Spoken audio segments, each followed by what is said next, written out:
Welcome back, everybody, for another deep dive. You know how this works. Someone sends us a Wikipedia article about a fascinating topic, and we go deep. Yeah, it's a lot of fun. So today we're looking into Dayton Leroy Rogers, Okay. a serial killer who was active in Oregon during the 1980s.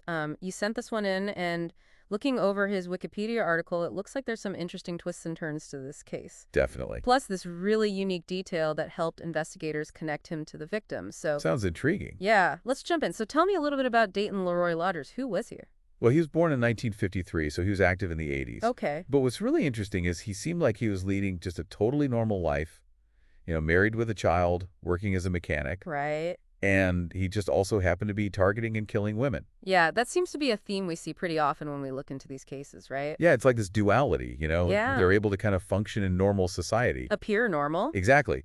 But behind closed doors, they're engaging in these horrific acts. So then what do we know about the crimes he committed? Well, he was actually known as the Malala Forest Murderer. Oh, wow. Okay. And he earned that name because he would lure these women to the Malala Forest in Oregon, and he would murder them there. And so were all of his victims found in the forest? They were all found in this one specific dump site in the forest. Oh, wow. Okay, so is that like a typical thing for a serial killer to kind of have like a dumping ground like that? It is. It's all about control, for the perpetrator. They Right. want to feel like they're in control of the situation. And that includes, where the bodies end up.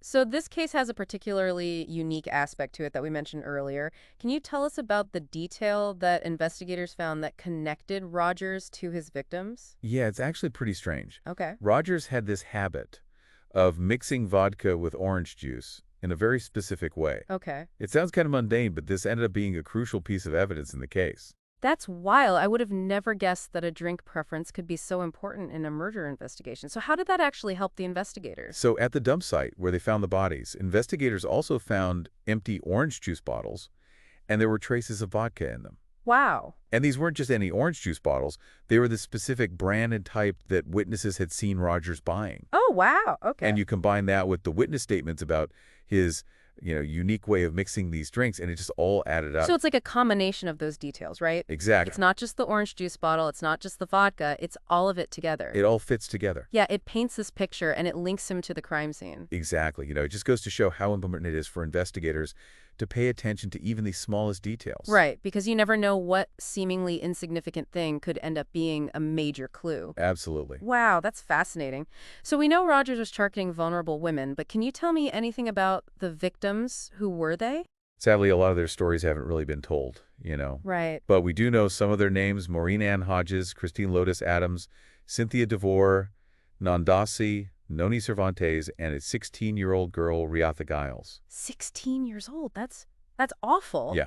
And I understand that one of the victims remained unidentified for decades. That's right. Yeah, she was finally identified in 2013. Wow. They were able to use DNA technology to finally put a name to her face. It's amazing how forensic science has advanced, Yeah, it really is. And how it's helping to solve these cold cases even after so many years. It really gives a sense of closure to the families. Definitely. So let's talk about Rogers' final victim, Jennifer Lisa Smith. Okay. I understand her murder was particularly brazen, even for a serial killer. Yeah, the attack actually happened in broad daylight, What? in a parking lot, Oh my gosh. and there were multiple witnesses who saw it happen. Wow. And so did anyone try to stop him? Thankfully, yeah, one of the witnesses was incredibly brave and actually chased after Rogers. Wow. And I mean, this was a high-speed chase for miles. Oh my goodness. During the chase, the witness was giving information to the police, which ultimately led to Rogers' arrest. So this witness really put themselves at risk to help catch a dangerous criminal. Absolutely. That's incredible. So Rogers is eventually arrested, and he faces a really long and complicated legal battle, right? That's right. He was actually convicted and sentenced to death multiple times. Multiple times. Yeah. But the Oregon Supreme Court kept overturning those sentences. What was going on there? Yeah, so these types of cases, death penalty cases, are incredibly complex. Okay. And Rogers' case is a perfect example of that. There are all these legal challenges and appeals. Oh, okay. So like what kind of legal challenges? Well, some of them were about like technicalities in the trial, jury selection, presentation of evidence, things like that. Right. Others were challenging the constitutionality of the death penalty itself, Oh, wow. or saying that the sentence was just too harsh for the crime. So these appeals could be based on like a variety of factors. Exactly. And it's important to remember that in the U.S., everyone who's sentenced to death has the right to appeal. Yeah. And it's designed to make sure that, everything was done fairly. That makes sense. So in the middle of all this legal back and forth, Rogers offered to waive all his appeals. He did. If he was sentenced to life in prison instead, why would he do that? It's really hard to say for sure what his motivations were. Right. It could be that he was tired of fighting, Uh-huh. or maybe he felt some remorse for what he'd done. Oh, It's wow. even possible that he wanted to have some control over his fate. Yeah, like choose a life sentence over another potential death sentence. Exactly. We can't really know for sure. It's fascinating, though, isn't it? This, Psychological aspect of it, What was he thinking? yeah. So then, on top of all of this, Oregon passed a new law that really impacted Rogers' case. Can you tell me about that? Yeah, so this law basically changed the definition of what's considered an aggravating factor when it comes to the death penalty. So what does that mean? Well, an aggravating factor is basically something that makes a crime worse.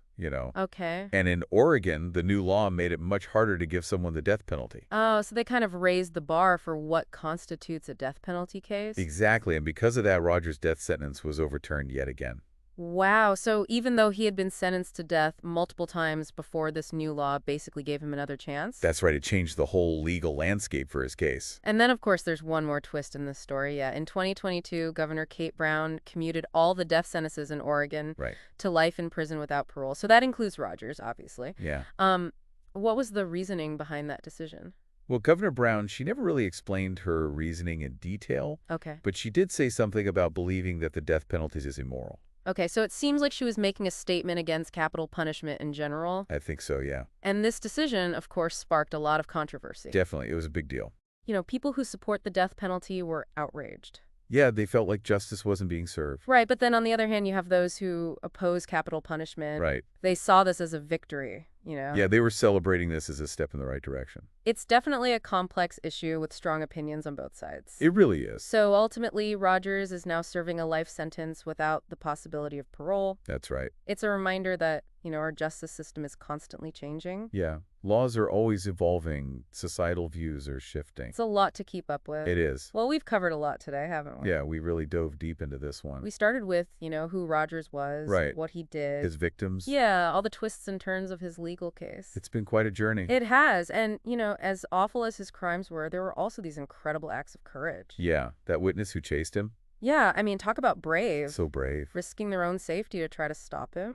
Absolutely. And don't forget about the investigators, Right. all the work they put in to bring him to justice. Absolutely. And of course, our hearts go out to the families of the victims. Of course. They're the ones who are left to deal with the pain and the loss. Yeah, they're the ones who have to live with this forever. So even though we're wrapping up our deep dive here, I hope this inspires people to keep learning, I hope so. to keep asking questions about, the justice system, Definitely. about the psychology of crime, about how we can create a safer world. Maybe by understanding these things, Yeah. we can prevent these kinds of tragedies from happening in the future. That's what it's all about, right? Absolutely. Well, on that note, thanks for joining us for this deep dive into the life and crimes of Dayton Leroy Roger. Thanks for having me. And as always, keep exploring the world with curiosity and a thirst for knowledge.